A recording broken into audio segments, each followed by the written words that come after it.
Hello বন্ধুরা, চলে এসেছি একটা নতুন অনুপ্রেরণামূলক গল্প নিয়ে। তো গল্পটা শুনতে থাকো আর সঙ্গে থাকো। একটি ছোট্ট পাখি ছিল যে তার নিজের বাসা বানানোর স্বপ্ন দেখত।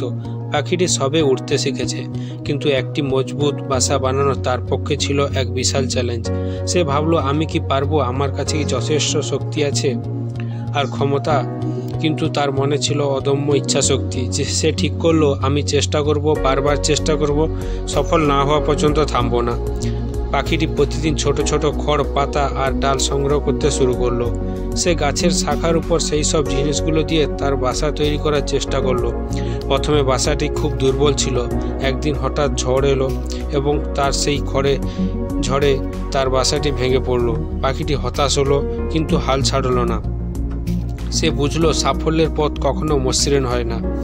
বাধা আসবেই, কিন্তু সাফল্য তাদের জন্য যারা সেই বাধাকে জয় করতে জানে।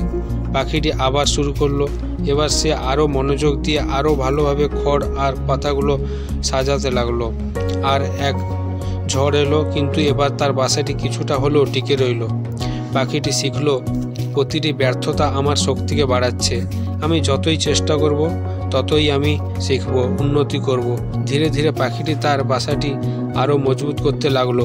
প্রতিদিন একটু একটু করে তার বাসাটি সুন্দর আর মজবুত হয়ে উঠতে লাগলো। পাখিটি ধৈর্য হারায়নি, পরিশ্রম চালিয়ে গেছে, আর ফলস্বরূপ সে একদিন তার নিজের হাতে তৈরি এক নিরাপদ বাসায় থাকতে শুরু করলো। এই গল্পটি আমাদের শেখায় যে জীবনে বাধা আসবে, ব্যর্থতা আসবে, কিন্তু তাতে হাল ছেড়ে দিলে চলবে না। প্রতিটি সমস্যার সমাধান ধৈর্য আর পরিশ্রমের মধ্যেই লুকিয়ে থাকে। পাখির মতোই আমাদেরও বারবার চেষ্টা করতে হবে, ধৈর্য ধরে নিজের লক্ষ্যে স্থির থাকতে হবে।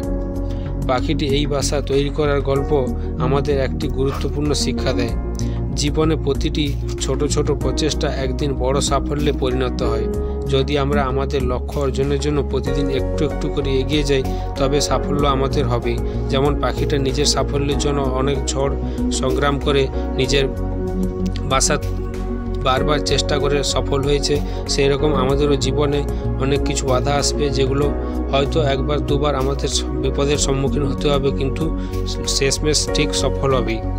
যেমন সেই পাখি তার অসীম পরিশ্রম আর ধৈর্যের মাধ্যমে তার স্বপ্নের বাসা তৈরি করতে পেরেছিল, তেমনই আমরাও আমাদের স্বপ্ন পূরণ করতে পারবো। যদি আমরা হাল না ছাড়ি, তাহলে আমাদের স্বপ্ন ঠিক পূরণ হবে।